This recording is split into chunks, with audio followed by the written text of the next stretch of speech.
So the second question from the Ask Prime series on Instagram was, how to not let a failure feel like a failure. It's all the lens that you're looking at it, right? Every single thing that happens to you, good, bad, or otherwise, can be taken as a positive. You know, you got screwed over by somebody in business that you thought was a lot more ethical and transparent than they turned out to be.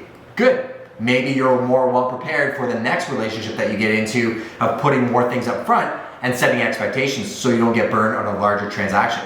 You know, what you're doing today seems like the end of the world sometimes. When you look at it in the rear view, a lot of things that seem like big problems at the time, you can literally shake your head at and laugh. And think about this as well. I always say it's about growth, not goals. So if you set a goalpost and you say, hey, I just really want this to happen, and you get that thing, the goalpost is just gonna move and you're never gonna be satisfied. They actually say, I just heard the stat last week that, you know, the children of billionaires are 400% more likely to commit suicide or die from drug overdoses. And that's because they're working with house money and they're not in a place where they feel like they're growing. They just feel like they're just, you know, consuming.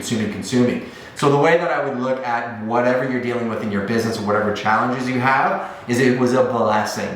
Literally think about it, you know, pour gratitude into it, do the actual opposite of what the human condition is.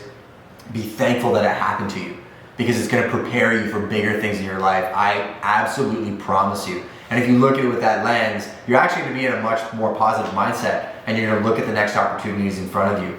There's another conversation I had with somebody else yesterday where we were talking about something that was happening in a different market to a different agent that we know is an absolute phenomenal human being. The guy has the track record. He's one of the best at what he does. Unfortunately, he's dealing with something in his industry that is fairly common to our industry. And we were both talking about how if you focus on the things that you have in front of you rather than the things that are being a distraction, you're gonna get so much more done at the end of the day. Be aware of those things, don't be taken advantage of, and you know, sometimes kindness can be mistaken as weakness, but if you turn that lens from a negative one into a positive one, I promise you it's gonna make a world of difference in your life.